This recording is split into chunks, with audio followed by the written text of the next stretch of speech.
Dans cette vidéo, on ne va pas taper sur Antoine Blanco. De toute façon, c'est pas Antoine Blanco le problème, c'est les marketeurs qui sont derrière lui. Mais ça, c'est une autre histoire. On ne va pas non plus taper sur Yomi Denzel, Oussama Hamar, tous les gros infopreneurs qu'on connaît sur le marché français.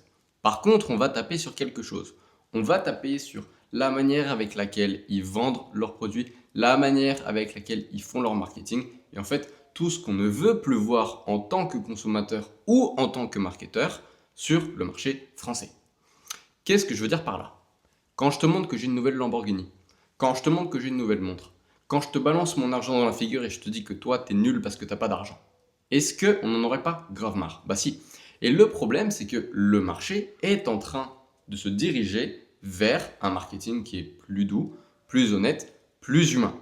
Et les gens qui sont au sommet du marketing, au sommet du business en ligne au niveau français, ils sont toujours dans la méta de 2020-2024, c'est-à-dire je prends ce qui marche aux États-Unis, je le copie-colle sur le marché français et je dis au marché français, vous n'avez pas d'argent, vous êtes nuls, vous êtes des pauvres, moi je suis riche, moi j'ai de l'argent et moi je peux t'aider à faire de l'argent. Il faut que tu viennes acheter chez moi.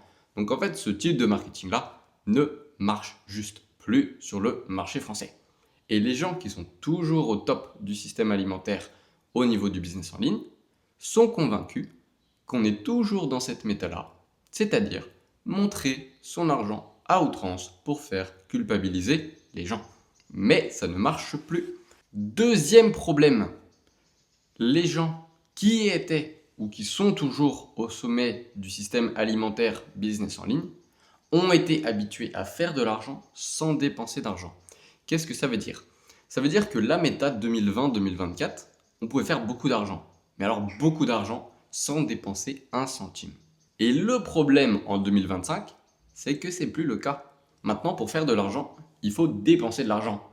Et le problème de tous les entrepreneurs qui ont été habitués à faire de l'argent sans en dépenser, c'est qu'ils se disent oh là là, je vais quand même pas dépenser de l'argent pour faire de l'argent. C'est pas possible. Alors que dans leur marketing, c'est quoi? C'est investis en toi pour gagner de l'argent. IE, donc c'est-à-dire id est, c'est-à-dire en latin, dépense de l'argent pour gagner de l'argent. Alors que ce conseil-là, qu'ils donnent à tout le monde parce qu'il faut investir en soi pour gagner de l'argent, ben ils ne l'appliquent pas eux-mêmes.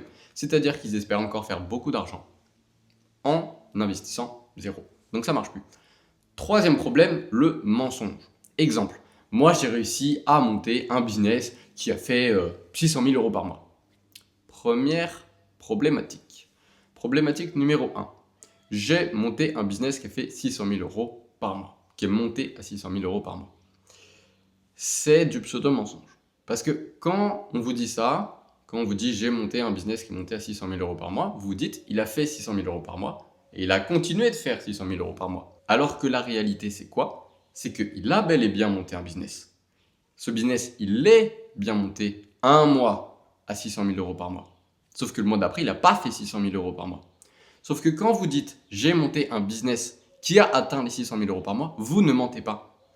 Vous avez réellement atteint les 600 000 euros par mois. Par contre, c'est pas 600 000 euros, 600 000 euros, 600 000 euros. C'est 30 000, 600 000, 30 000.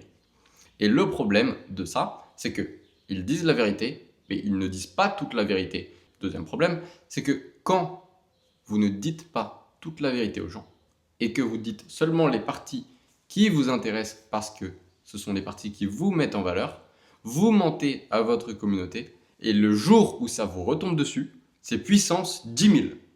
Exemple, Alexis Chen, il s'est pris une sauce monstrueuse parce qu'il a pas payé ses monteurs, ensuite il a dépensé l'argent des monteurs pour aller s'acheter des trucs de luxe, etc. Ça lui est revenu dans la figure puissance 10 000, alors que le gars avait quand même réussi à monter un bon système marketing avec du clipping, alors qu'on était en 2023, ça n'existait pas vraiment encore. Il y avait des stratégies Mother Slave qui commencent tout juste à arriver en France, donc le gars avait quand même réussi à construire quelque chose de très puissant. Et le problème, à mon avis, je n'ai pas la science infuse, c'est qu'il a continué d'utiliser un marketing qui est très provocateur, très agressif sur une société qui ne veut plus de ce type de marketing-là. Et quand il était dans un drama, au lieu de s'excuser et de remettre les pendules à l'heure en disant « Ok, j'ai merdé, voilà, je le paye », il a continué et il est resté dans ce personnage-là. Et le problème, c'est que les gens, ils en ont marre du gars qui était étudiant et qui est devenu millionnaire, qui a un Lamborghini, qui a des montres, etc. Parce qu'en fait, on sait maintenant que c'est fakeable. On sait qu'il y a des faux dashboards qui peuvent être créés avec des applications. On sait aussi que les boutiques à 17 euros pour faire beaucoup d'argent clé en main, c'est de l'arnaque. Et en fait, les gens, ils veulent quoi maintenant? Ils veulent des gens qui soient humains. Ils veulent des gens qui les respectent. Ils veulent des gens qui apportent de la valeur, mais aussi qui divertissent. Et c'est très compliqué de le faire dans le contenu. Le plus simple dans le contenu, c'est montrer que vous avez plein d'argent avec une Lamborghini que vous avez louée. Et là, vous faites des vues. Et il y a des gens qui vont cliquer sur votre formation. Il y a des gens qui vont l'acheter. Et vous allez pouvoir relouer une Lamborghini plus chère. Mais ça, ça marche plus.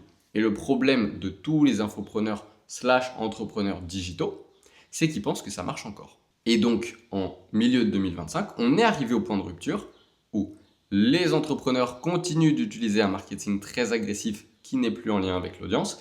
Et l'audience commence à rejeter de manière très agressive aussi toutes ces promesses-là qui sont irréalisables, c'est-à-dire faire de l'argent sans rien faire. Et aussi toute cette flex culture de je te montre mon argent, je te montre mes montres, je te montre mes Lamborghini. Tout ça, ça marche plus. Ensuite, il y a également un autre problème, c'est que comme ils étaient habitués à faire de l'argent sans en dépenser, ils n'ont pas vraiment de structure, ils n'ont pas vraiment d'organisation, etc. Donc là, forcément, ça pêche sur leur business. Tout ça pour dire que lorsqu'on voit quelqu'un qui sort de nulle part et qui arrive en Lamborghini sur TikTok, c'est peut-être pas sa Lamborghini et ce qu'il vend après, il a peut-être pas la légitimité ou les compétences de vous l'enseigner. Déjà point numéro 1. Deuxième point, ce type de marketing qui est très agressif. Pourquoi il est agressif? Parce qu'en fait, il faut faire de l'argent rapidement. Et si on veut faire de l'argent rapidement, ça veut dire quoi? Ça veut dire qu'on n'a pas d'argent maintenant, qu'on en a besoin vite, et donc qu'on n'est pas sur une vision long terme. Donc ça veut dire que niveau des finances, c'est un peu ric-rac. Et le troisième point, c'est que sur Internet, vous ne pouvez, à 99% des cas, jamais savoir si ce qui est dit, ce qui est montré est vrai ou faux. Et le problème, c'est qu'en 2025, il y a l'intelligence artificielle qui est de plus en plus performante. Et là, ça va être très, très, très compliqué de savoir qui dit la vérité et qui dit que des cracks.